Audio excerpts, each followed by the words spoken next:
there's a guy that was talking to on the phone, and one of my customers, really nice guy, and his mother, I think it was his mother or his father, I can't remember now, one of them had died, just died the day before. And I was talking to him and I said, I'm really sorry about that, that's really terrible. I said, I know you feel, I've lost both my parents and what have you, it's, I do understand that. I said, and then I said, and this is where you're risking it a little bit. I said, and I'm going to say a prayer in church for your mum on Sunday. And his first reaction was, oh, you don't believe in all that nonsense and claptrap, do you? And that's straight out on the phone, really. It was quite, in a way, it was rude. Yeah. But mum had just died, and and it's all connected to that. Yeah. And you're saying, and if he's an atheist or an agnostic, and then you say you're going to pray for your mum that's just died, it's probably slightly annoying. Yeah. But sometimes you've just got to keep your light on top of the hill, not under a bushel lamp. Yeah. And I just said to him, and I said, no, yeah, I said, well, I do, I said, I don't like to bother God too much, but I do, And he said, oh, okay. Anyway, the next time I talked to him, he said, by the way, I'm really sorry for what I said. Yeah. I said, why, what's up? He said, well, when I said your nonsense and rubbish and everything and your beliefs, I said, don't worry about it. It's not a problem, honestly. I said, it's not a problem. A lot of people say that and believe that what we do is nonsense and waffle. But then he became respectful to it, thanked me for it. And it's that little bit of made him think. It just made him think. And he'd taken that away, obviously, and thought about it. Yeah. He'd have thought about, well, perhaps I was a bit rude in reacting like that. But then he might, and I've had this from other people I remember there's a guy that I knew that he had a fatal illness, it was going to kill him. And he told me once that and this is a very common thing, that he'd left his faith many years ago when his mother had died. Because in this world, God shouldn't let my mother die in the way that she died. And it's that theme again, I think, of this isn't heaven we're in. We're in a broken world. People die, horrible things go on. This isn't heaven. We're not living in heaven.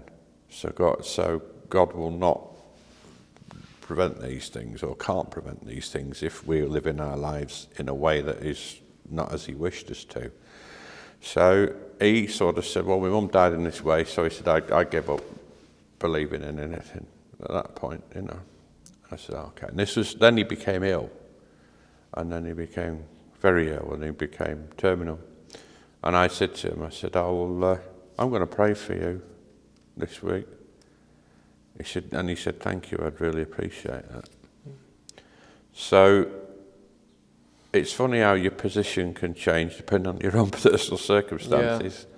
But also that although that he was probably angry at God when his mum died and rationalised what happened in a different way than, say, I would, and became sort of anti. And it was, I think, sometimes blaming God for things like that is almost a way of venting your anger onto something else. Yeah.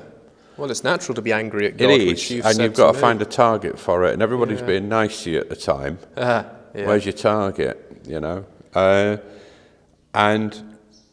But he did change later on, and I don't know whether it was his faith had changed or not. I'm not sure. We didn't talk about that very deeply, but he accepted my prayers, and from then on, he was grateful for them whenever I did them, and I let him know people were praying for him, and we brought it into Compline, and we brought it into we did church, and I let him know that there was lots of people praying for him, and little things like that. They're not big things, but they're little seeds.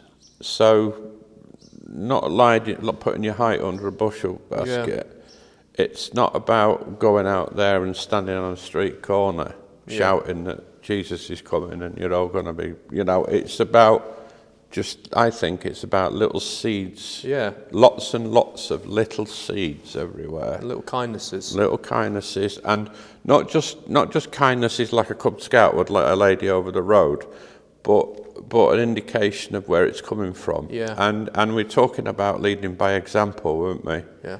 Well, that's how babies learn how to do things from the parents. I think it's called mimesis, where they copy what the parents do, and it's a human way of learning. So sometimes I think living your life as a Christian, if people know you're a Christian, but you don't go around berating them for everything they don't do that's Christian, but if you live your life as a Christian, people watch you doing it. So through mimesis, they think, oh, that's not a bad idea, that. Yeah. And it just still little seeds everywhere. And sometimes, because I don't think evangelism comes from battering people around the head and making them go to church. I think evangelism comes from little seeds growing in their own mind. Yeah.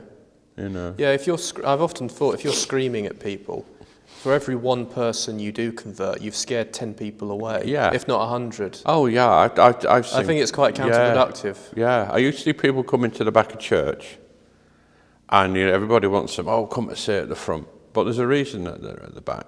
And generally, the further to the back they are, the less confident they are. Yeah. People will say that's not the case, but I honestly do believe that I've seen that people that are confident in the faith, really confident in it, truly confident in it, want to be right in there. Whereas the people they might be shy as well, but they sit at the back, and sometimes you don't want the priest saying, "Oh, you sit in the back, come to the front." Yeah. Because that person might be really in a delicate situation, and all they're seeking is that little chink of light in their life, and they're experimenting to come into church. And the last thing they need is instant wallop. They just need to be left alone to listen and to think. Yeah. And if the message from the front is kind, loving, and optimistic, then hopefully they'll take that message away. So, evangelism isn't all about in your face banging the drum, Yep.